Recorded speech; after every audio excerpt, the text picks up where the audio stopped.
को गाड़ी में कहां पर माउंट किया जाता है, कार बैटरी का वर्किंग प्रिंसिपल किस तरह का है, कार बैटरी में पानी क्यों डालना पड़ता है, कार बैटरी का कंस्ट्रक्शन किस तरह का होता है और कार बैटरी कैसे काम करती है।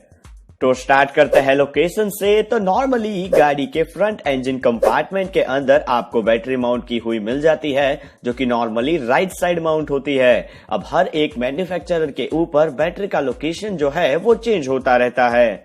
अब आते हैं बैटरी के वर्किंग प्रिंसिपल के ऊपर। तो बैटरी के प्रिंसिपल को समझने के लिए हमें एक कंटेनर में लीड ऑक्साइड की एक प्लेट और लीड की एक प्लेट को रखना है। अब उस कंटेनर में हम सल्फ्यूरिक एसिड और पानी मिक्स करके डालते हैं, जिसे इलेक्ट्रोलाइट कहेंगे। अब दोनों प्लेट को एक बल्ब के साथ क्लोज सर्किट के अंदर कनेक्ट कर देना है। यहाँ पर जो सल्फ्यूरिक एसिड है उसमें हाइड्रोजन और सल्फेट के आयंस होंगे, जिसमें से हाइड्रोजन के आयंस पॉजिटिव प्लेट की ओर जाएंगे और उसे पॉजिटिव चार्ज कर देंगे और लीड ऑक्साइड की प्लेट पॉजिटिव चार्ज रहेगी। उसकी दूसरी ओर सल्फेट के आयंस नेगेटिव प्लेट पे जाएंगे, जिसके कारण लीड की बनी प्लेट को नेगेटिव चार्ज कर देंगे और जिसके कारण जो लीड सल्फेट है उसका जनरेशन नेगेटिव प्लेट के ऊपर सबसे पहले शुरू हो जाएगा। अब नेगेटिव साइड से इलेक्ट्रॉन्स वायर से फ्लो होके पॉजिटिव साइड जाएंगे और पॉजिटिव प्लेट से अटैच होंगे, जिसके कारण पॉजिटिव प्लेट भी लीड सल्फेट जनरेट करेगी। ये प्रोसेस में इलेक्ट्रोलाइट में से एसिड का कंसंट्रेशन जो है वो कम होता जाएगा। जब बैटरी फुल डिस्चार्ज कंडीशन में आ जाएगी तब बैटरी का इलेक्ट्रोलाइट जो है वो टोटली वाटर हो जाएगा, क्योंकि सल्फेट और हाइड्रोजन के जो आयंस है वो प्लेट के ऊपर आ जाते हैं। अब आप जब बैटरी को चार्ज करेंगे तब प्रोसेस पूरी रिवर्स हो जाएगी और सल्फेट और हाइड्रोजन के आयंस इलेक्ट्रोलाइट के अंदर जाएंगे, जो कि प्लेट के ऊपर लगे थे। अब इलेक्ट्रोलाइट में एसिड कंसंट्रेशन जो है वो वापस बढ़ जाएगा और बैटरी रिचार्ज हो जाएगी। अब बैटरी को आप जब रिचार्ज करते हो तब आयन रिलीज होने की प्रोसेस में हीट प्रोड्यूस होती है, जिसके कारण इलेक्ट्रोलाइट में से पानी इवोपरेट हो जाता है और एसिड का कंसंट्रेशन बढ़ जाता है। तो उस केस में आपको बैटरी में पानी डालना पड़ता है, जिसके कारण इलेक्ट्रोलाइट में एसिड का कंसंट्रेशन भी प्रॉपर बना रहे और बैटरी प्रॉपरली चार्ज हो सके।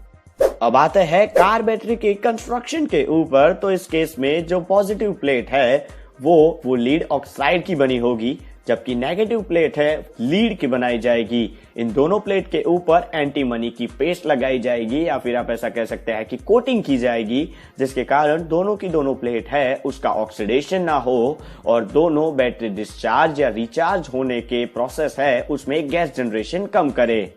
अब नंबर ऑफ पॉजिटिव प्लेट्स और नेगेटिव प्लेट्स मिलके बैटरी का एक बैटरी सेल बनाएंगी, जिसके अंदर हर एक पॉजिटिव और नेगेटिव प्लेट के बीच में एक प्लास्टिक की सेपरेटर प्लेट रखी जाती है। अब सेपरेटर प्लेट क्या करती है कि नेगेटिव प्लेट और पॉजिटिव प्लेट इन दोनों को कनेक्ट नहीं होने देती या फिर कांटेक्ट में नहीं आने देती, जिसके कारण सेल जो है वो इंटरनल शॉर्ट सर्किट ना हो जाए। अब इन सभी सेल जो है वो यूजुअली फुल चार्ज बैटरी की कंडीशन में 2.1 वोल्टेज सप्लाई करते हैं। तो हम एक बैटरी के कंटेनर में 6 सेल रखते हैं और इन सभी सेल को सीरीज के अंदर कनेक्ट करते हैं, जिसकी वजह से हमें overall battery output full charge condition में 12.6 वोल्ट का मिलता है। और बैटरी सर्किट को कंप्लीट करने के लिए हम पहली जो सेल है उसकी पॉजिटिव प्लेट को पॉजिटिव टर्मिनल के साथ और आखिरी सेल की नेगेटिव प्लेट को नेगेटिव टर्मिनल के साथ कनेक्ट करते हैं, जिसके कारण बैटरी की जो सर्किट है वो कंप्लीट हो सके। तो अब आते हैं बैटरी के इलेक्ट्रोलाइट के ऊपर। तो इलेक्ट्रोलाइट दो चीज से बनता है, जिसमें से पहला है पानी जो कि 60% होता है और दूसरा होता है सल्फ्यूरिक एसिड जो कि बाकी के 40% होता है। तो ये 40 और 60 मिलके इलेक्ट्रोलाइट बनाते हैं। तो इस चीज के अंदर इलेक्ट्रोलाइट जो है वो नॉर्मली बैटरी के अंदर पूरा का पूरा भरा हुआ होता है। अब बैटरी का जो बॉटम पार्ट है उसके अंदर एक पैटर्न दी जाती है स्पेशल। अब ये पैटर्न देने के पीछे रीजन ये है कि बैटरी जब वर्किंग कंडीशन में होती है तो प्लेट्स के अंदर से थोड़े पार्टिकल्स जो है वो रिलीज होते हैं और ये पार्टिकल्स नीचे बॉटम के ऊपर जमा होते हैं। तो अगर ये लैडन पैटर्न नहीं देंगे तो पार्टिकल्स जो है वो दो सेल को कनेक्ट कर देंगे और बैटरी इंटरनल शॉर्ट हो जाएगी। तो ये पार्टिकल्स जो है वो नॉर्मली ये पैटर्न के अंदर चले जाते हैं और बैटरी इंटरनल शॉर्ट सर्किट से बच जाती है। तो अब आते हैं बैटरी के वर्किंग के ऊपर। तो वर्किंग प्रिंसिपल तो आपने समझ लिया, तो इससे नया तो कुछ नहीं है, मगर एक चीज यहां पे बताना चाहूंगा कि बैटरी नॉर्मली एनर्जी को केमिकल एनर्जी के फॉर्म में स्टोर करती है और उसे इलेक्ट्रिकल एनर्जी के रूप में बाहर आउटपुट सप्लाई देती है। यानी कि जब आप उसे इलेक्ट्रिकल एनर्जी दोगे तो वो उसे केमिकल में कन्वर्ट करके स्टोर कर लेगी।